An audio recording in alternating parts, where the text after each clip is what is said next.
everyone. Welcome to Wednesdays for Women. And in Wednesdays for Women, in association with freebirds.co, we bring you some really wonderful, fantastic, creative, intelligent, beautiful, and I am short of words of these women. And one such woman which I have today, I have before you, is this very graceful, extremely intelligent, extremely creative, the danseuse, Namrata Tiwari Talukdar. Very, very warm welcome to you, Namrata, to my show. Thank you, Tina. Thank you so much. Thank you for inviting me. It's a pleasure to see you because I am, I'm a sucker for your beauty. And because every time I see you, you wear that sari with such grace as if you have wrapped some sort of an ocean around you, and you wear it with such beautiful, it's like a poem, every time I look at you, I feel how does she carry this sari in such a beautiful manner? You wear it as if you're wearing the ocean around you. Seriously, I'm telling Today, you. Not in sari today, sorry. That's absolutely fine because you look good in everything.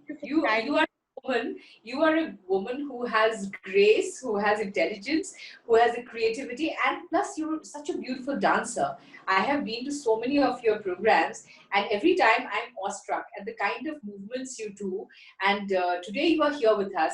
And that is why you're here with us, because we want to show to the world, we want to show all the viewers who are present here today that what a wonderful and creative person you are. So we will start with a small introduction about Namrata Tiwari Talukdar. Before we move on, she's got a beautiful story to tell us. But before that, we will, a very brief introduction about Namrata Tiwari Talukdar. Namrata Tiwari Talukdar is the founder of Shivang and is a Bharatnatyam and Manipuri dancer who has been learning dance since the age of 6.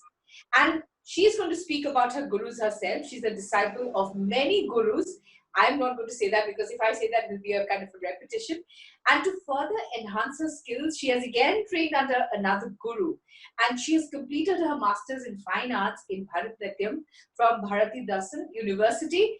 And this is in Tiruchipalli. Such a lovely profile you have. I have more to read. In fact, I sometimes think of the kind of work you do. You have a beautiful family. You have to look after your family. I know how tough that work is. And on top of that, you carry on with your creative work. And you started your dance career. And you started dancing, not your career, but you started dancing when you were just 6 years old. Now, we want to hear about this journey. The viewers are here right now. They want to hear about your story and how your career started. I started dancing, as you said, since the age of 6. I started learning Bharatnatyam from Indira P.T. Goyal. And then after that, I went to Bangalore, and there I was under the tutelage of Professor M.R. Krishnamurthy. He's a disciple of legendary Rukmini Arundale. And I was there for a few years, and then I did some programs in Bangalore. I was also teaching dance in Bangalore. And then from there, I went to Chennai. And then I was there for a few years in Chennai. I did my master's there. And there I performed. I taught dance there, and then finally I came back to Guwahati, established my own center, Shivang, and there we impart Bharatnatyam training, Manipuri dance training, and also we organize workshops on therapeutic movement. So this is, in short, my very short journey, I would say. But you are sounding very short, but actually it's a very long journey. It takes a lot of time to come to the stage where you are a guru. You are an expert in your dance form, and you are an expert. You said you have learned the Bharatnatyam and the Manipuri dance as well. And both this takes. You are making it sound very short, but it's a long journey, and you have gone through this long journey so beautifully, just like the grace that you are, so gracefully and so beautifully. Now, a lot of people would like to know what is Indian classical dance. Now, a lot of young people know what is, the new dance forms that are there, but many of them do not know what is Indian classical dance. Maybe in brief, you could tell us something about it. See, widely performed, there are 8 classical dances. Each style incorporates your gestures, footwork, and your facial expressions. And originally, it is really, it's performed in temples. It used to performed in temples by the Devdasis. So, and it was an offering which was given to the Lord, the deity of the temple. And from temple, it has now come to, different spaces we perform in different festivals, programs. So the journey has been from temple to, the programs which we do in auditoriums. And, even nowadays, even in South India, they still have this tradition of performing in temples. In Manipur also, even Manipuri dances are so much done as a ritualistic, practice.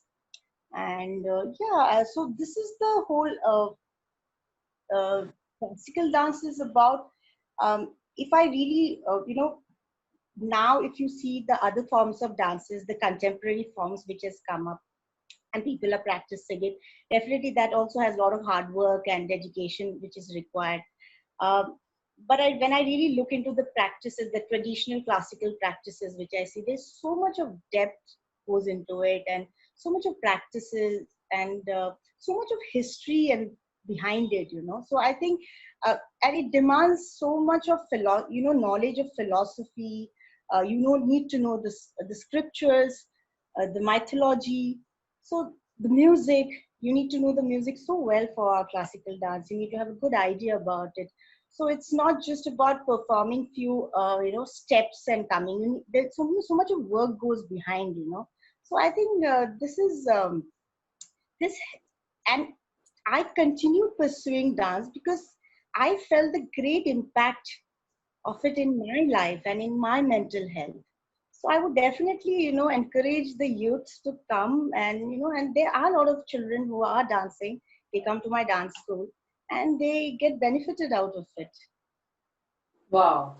So I can understand that a lot of young people nowadays, they take into different dance forms. I've seen that in Instagram where they are taking up hip hop and all kinds of dances, and I tried to do a couple of them in fact, and then that really I would have broken my bones. In fact, the young people can pick up anything.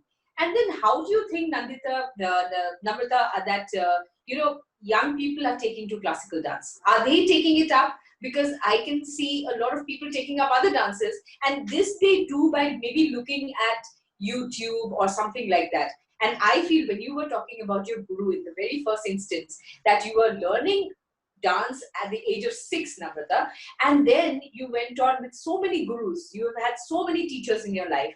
But nowadays I see that young people are more into YouTube culture. They go to YouTube, okay, how do I dance this? And then they get into it. So how do you think, classical dance, I think, needs a guru, right? And how do you think the young people are taking it? Yes, guru plays a very important part in our Indian art, because it's a guru parampara.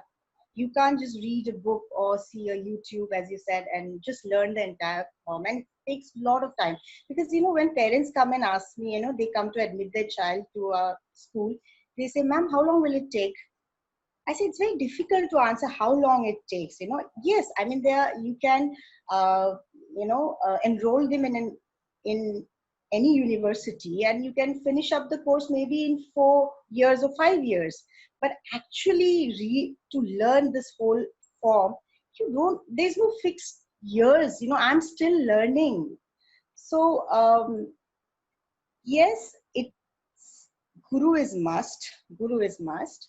But at the same time, when you talk about YouTube, I'll tell you earlier, you can be a good dancer only if a dance critic has something good to say about you. But now the Rasikas, the audience are so well informed. They know they can say that you are not, that particular dancer is not correct in this posture, or this could have been done better. So it's all well informed. Yes, that way, to learn the entire art form, not possible from YouTube, I think, personally. And but yes, it keeps you well informed also. So I think it's just, you need to balance it out, probably. Yes, I think Namrata, instead of just going into YouTube, it is important, like you said, to learn about the mythology, to learn about the history, to learn about the culture, and how India is, kind of designed. I think that's very important. I'll tell you a very funny incident that happened with us. In fact, when we went to Canada, we had designed around 5, 6 dances from east, west, north, and south. So east we did Bihu. For north we did Bhangra. For West, I think we did some dance. I think that was a dandiya. Yes, we did a dandiya dance. And for the South, you won't believe, we at the last moment we did some Bharatnatyam dance. You can imagine me. I have never done. I've never posed in a Bharatnatyam, pose or something like that. In no posture. I don't know the history. I don't know anything. No grammar. Nothing. And then our whole group said, okay, east, west, north, south, south, we are going to do Bharatnatyam. And then, you won't believe, like you said, every viewer knows. When we went to Canada and we were performing in this was this huge meeting where we performed, and we performed everything. Bihu went well. The Bhangra also somehow we managed well. Dandiya, okay, we learned somehow, somebody taught us something. But Bharatnatyam was like something, it's grammar, it's total grammar. So what happened after we were done, one of the ladies, she came up and we got a standing ovation after the entire thing. We had a poetry and stuff like that, and we went to the dance and we finished off. So at the end, one lady came up and said, excuse me, I think that last dance that you did, that was a dance that you said was from South India. You guys were not prepared about it, and we got caught.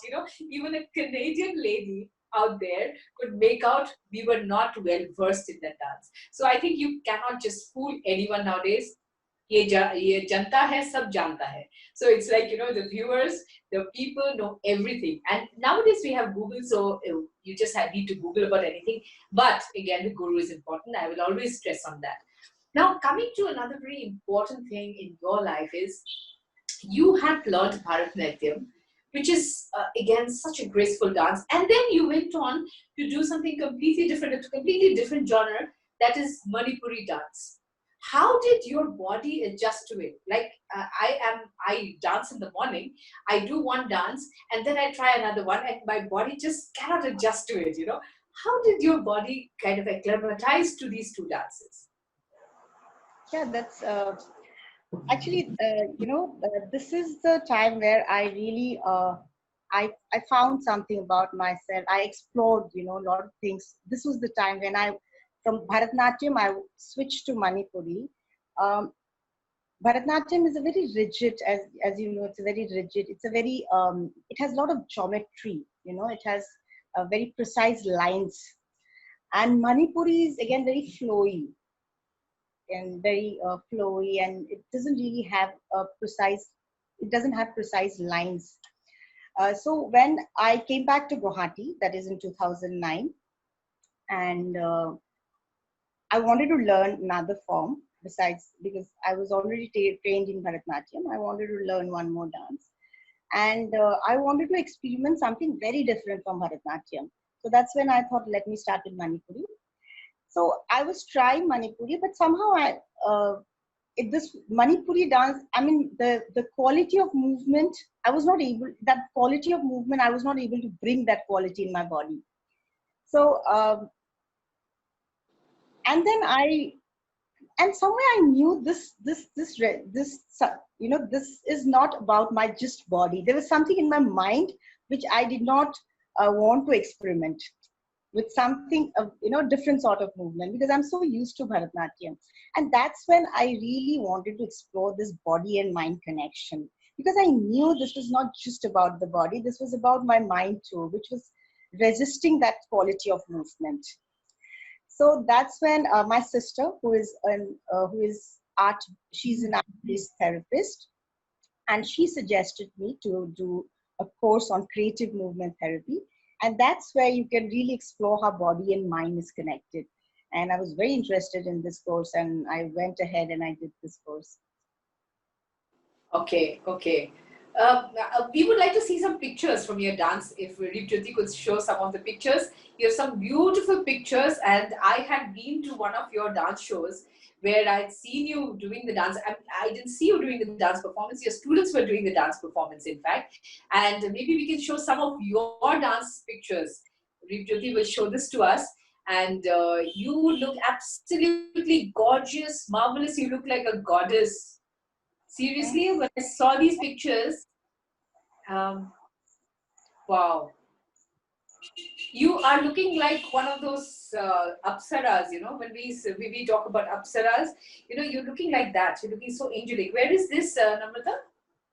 This was in Guwahati, Ravindra Bhavan. It was in Guwahati, yes. This is in Guwahati. Okay. This is Hampi Festival. It was in Karnataka. All right. Yeah, so this is a very beautiful festival. This was in Nagaon, you know. Yeah, this was in Nagaon. ICCR program it was. Mm-hmm. There. This was in Bangalore.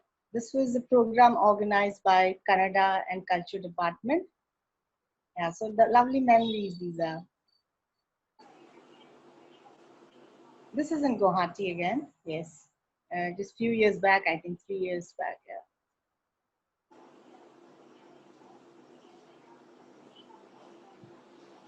So here I'm teaching. Okay. Okay, this is the Manipuri dance that we're talking about. This beautiful dress. Yes, they have a beautiful dress. This is just a shoot. Okay. I still haven't had a chance to see your Manipuri dances yet. So next time you perform, please, Namrata, you have to invite us, and we are definitely going to be there. Now, you were talking about therapeutic dance forms, and you have taken training in that, like I read out a little while ago. You've taken training, and I had the privilege and the honor of being part of one of your sessions. In fact, two, I think. One was just for fun, and the other one was more serious. So, what exactly is this creative dance therapy or therapeutic dance? Therapeutic dance or creative movement therapy can be defined as, you know, we use dance or movement as a medium, you know, to improve our mental and our physical health. So it is based on the principle, as I said, body and mind are connected. They are inseparable, you know, and very well stated by my, by my teacher, Ms Tripura Kashyap, who is the pioneer of creative movement therapy. She says there's a strong connection between motion and emotion. So it's the way we move, it just tells about the way we are inside, you know. So when you're aware of who you are, then you can really navigate it, you can channelize it, your wants, your feelings, and that can be a very beautiful medium. Dance can be a very beautiful medium of expressing yourself, and you know how important it is to express or communicate. So a creative movement therapy creates a space, a very secure space for you, where you can express yourself, you can explore yourself. So this is all about therapeutic movement. And there are a lot of other arts also nowadays, like, you know, drama, there are other therapies which are coming up, but we mainly focus on movement, dance and movement therapy. So movement is a medium. Movement or dance is a medium. Lovely. I think I was part of it. I wanted the viewers to hear what is creative dance therapy, so that more and more people can come to you, because you are, I think you're the only person who's teaching this, right? Namrata, are you the only person who's teaching this? Right now, yes. Right now, yes. But we are hoping for more people to come in and, you know. Yes. So I hope viewers, you are listening to this, and Namrata actually gives classes. She gives professional classes on this therapy, and like she said, it actually heals you from inside. This is about mental health that she's talking about. And once you do this dance, I have done that dance myself. And that space that she's talking about, yes, it's an absolutely secure space to let yourself be who you are. She just allows you to be who you are. There's nobody who's judging you. There's nobody who's seeing what you're doing and how you're dancing and all that. And she's there to guide you through that whole process. I think if you are interested, Namrata is the person for you to go to, and she will share her number and her email and everything, and I will share it with you guys as well. So if you want to come to her, she's the person. But more interesting is that I'm sure there's a question in the minds of the viewers: who exactly can come? Can a young person come? Can the youth come? Can older people come? And I'm sure you work with different groups of people. So who are these people that you're talking about? Well, there's a general notion, like only a person who knows dance can do these sessions. But actually, you don't need any prior dance experience.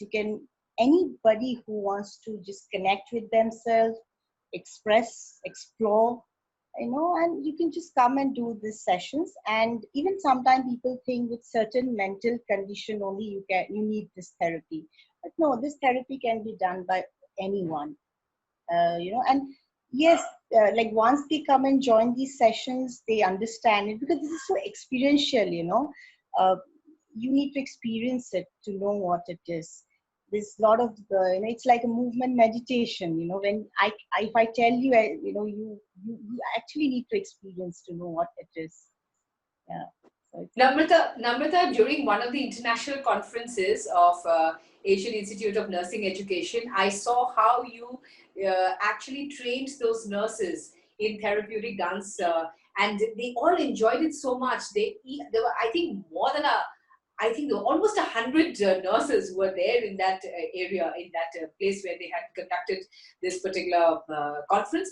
And you were there and you went through this whole process of showing them the dance things. So I would like to know more. I mean, I just saw one group of people. I'm sure you have worked with many groups of people. So who are these groups of people you've worked with? I've worked with actually different populations. I've worked in educational institutions, often like NGOs, old age homes, rehabilitation centers. So different setups, different setups. We design different sessions for different populations. So yeah, it was with different population, housewives, for friends. And mothers, like me, I was there in one of your sessions. Yes, we did in Mother's Day. Yes, where all the mothers, we had a session. Yes, it was lovely having you all there. Yes, I think we can see some of the pictures where you are giving these sessions. Jyoti can help us with these pictures.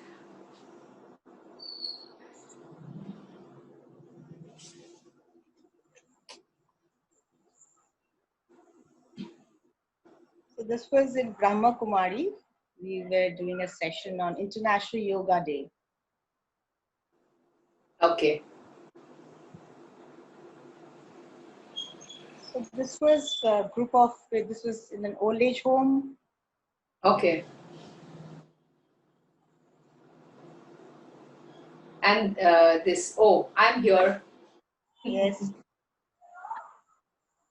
This is Happy Mother's Day. So we all the mothers got together. Right. Bulbuldi is there. Yes. And this? This is, this is in Asian Institute of Nursing. Okay.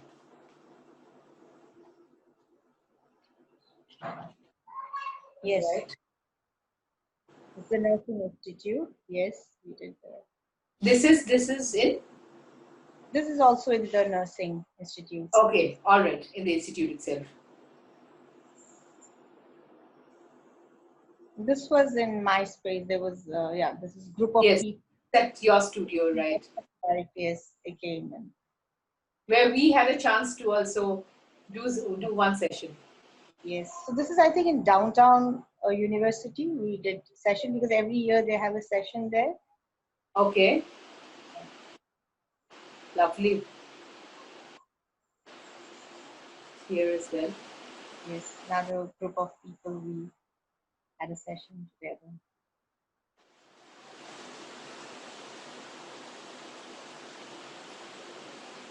This was International Dance Day. It was a, yeah, it was a group of people. I think it was in a,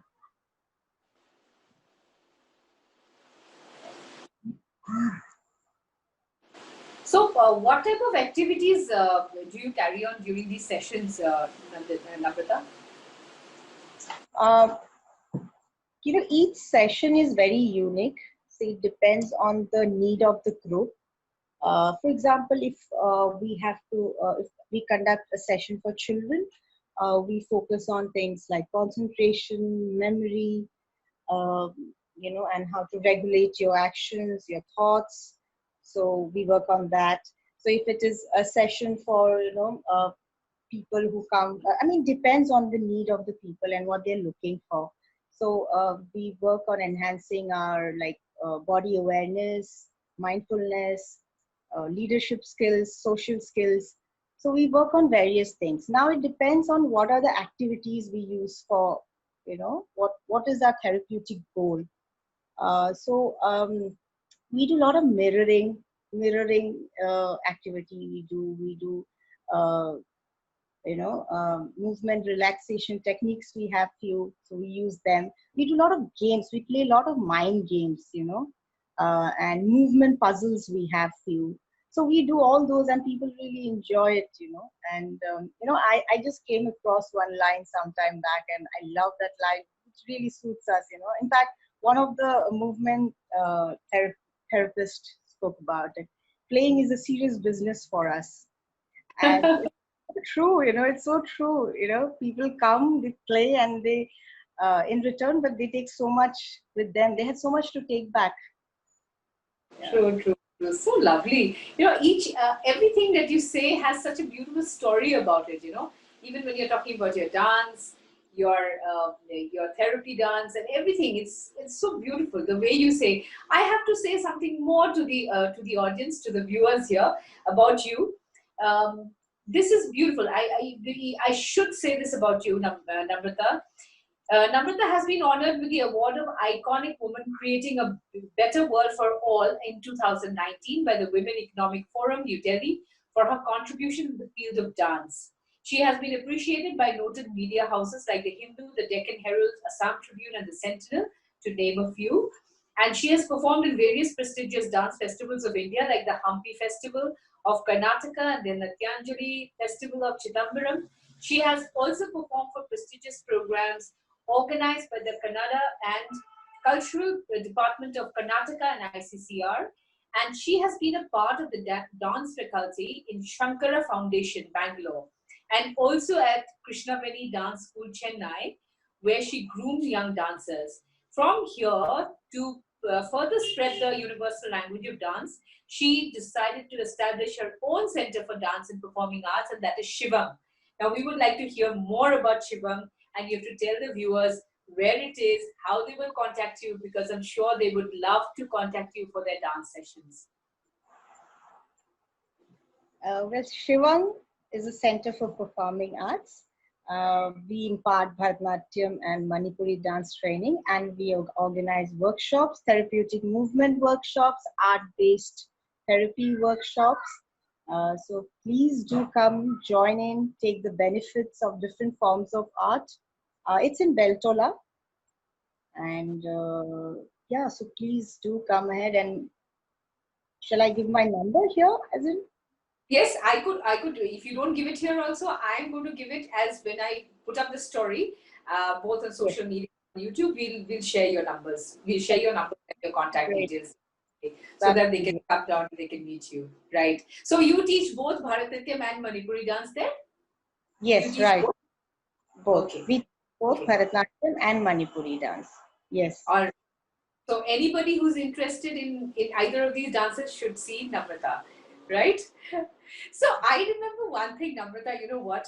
During the Doordarshan times, this was like in Shillong, I remember, when a Bharatnatyam dance, a Kuchipudi dance, or any kind of dance used to come out on the television screen, the whole family, we were a joint family, and whole family, like around 15, 16, I think 20 of us would sit and we would watch it very intently. And my father would make it a point to explain, okay, this is the Bharatnatyam dance, this is the Kuchipudi dance. So we know. So this is a different dance from the other. But I'm sorry to say that nowadays the TV channels do not beam down such wonderful shows. Many a times we are only involved with news. We are involved with many other things. Maybe a dance show which is based on something else, a Western dance culture or something like that. But India is so beautiful. It is such a varied culture, dancers from all the regions, and you being an expert in Bharatnatyam and Manipuri. So what do you think about the audience? Do we have an audience for classical dance? That's a very important thing, I feel when you talk about Doordarshan, your childhood memories. And yes, even in fact, I started dancing because I still remember, I think I was 4 or 5 years old, and there used to be a program, World Heritage. Yes. There was a program, I don't remember the name exactly. So they used to give a lot of, dance shows. We get to see dance programs there. So I remember I used to see different forms, but then especially Bharatnatyam would come. I would tell my mother, I want to learn this dance. I don't know what it is, which form is it, but I want to learn this dance. Please find out a school for this dance. So see, that's how I developed, and I knew I wanted to do something like this. So we need to get to see these programs, somewhere, maybe in TV or shows. And somewhere I also feel, we first need to educate ourselves about these dance, and then probably, tell these next generations, see what is this all about. And yeah, as you said, I mean, even the audience, I don't feel there are enough Rasikas like before, the audience who would really like to watch classical program. I mean, comparatively, I feel they're less. In fact, they're less even. I mean, even if you see percentage-wise, there are less students even who wants to participate in classical dance. So they're lesser. I think it's lesser. The audience and the performer. I think it's lesser today. But still, there are still the pockets. There are still communities who are really retaining this culture and the rich culture. And so it's good. Do you think, Namrata, that the dance that you're talking about, the classical dance, can it be a career for the youth? Because whenever I talk for the youth, and I'm interested in their career, if they are interested in dance. So, do you think that this could be a career for them? Yes, it can be. I think it is for many people.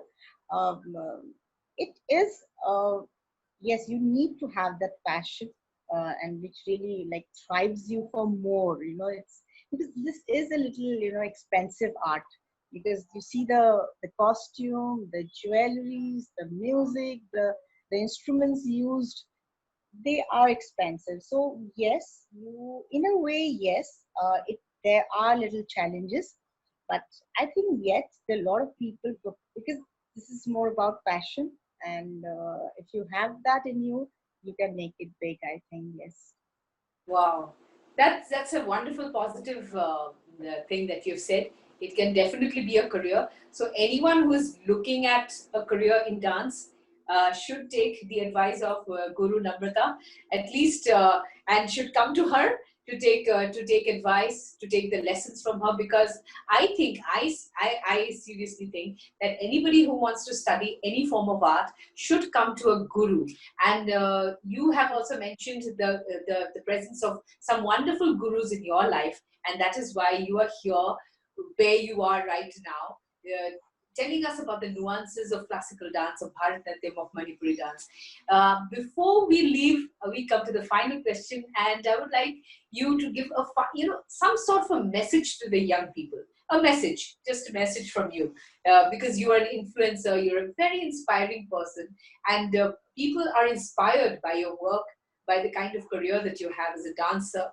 and as a therapeutic dance person. So what is advice or what kind of a message would you like to give to the youth?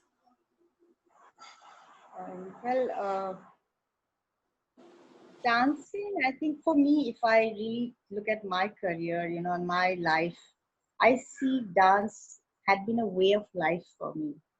I was at my best. I am at my best when I'm dancing.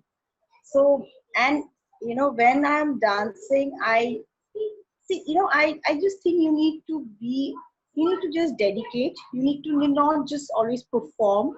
You need to dance. Whether you are at home, you are on stage, you need to just dance because you love that art, because you love that art. And that's, I think, should be I feel that's how you really enjoy, your life, whether it be a career or life, profession. You just need to enjoy what you're doing, and you are at your best when you're enjoying it. And rest, everything, I think, follows. Rest, I think it follows. Just, yeah. So that's what I feel, and I would like to share this with the youth. Yes. Lovely. I will share the secret with you. Secret, it's not a secret with you, but then when I did that dance therapy with you, I felt so much at peace. And since then, the time, I think it was last year when we met at your place. And yeah, it was last year when I did one session at your home and the other session was at another school where we did it. And I have come back, and believe me, Namrata, I have been dancing since then. Every morning I make it a point to dance because you said that dance your heart out, dance your life out, and I just keep doing that. And I think I found great joy because the way I move, I do it because someone said that dance like nobody's watching. But I love it, Sometimes I go out to the veranda and I dance. I do my own bit of dance. I'm not a Bharatnatyam dancer, but I do the therapeutic dance and the movements that you give me.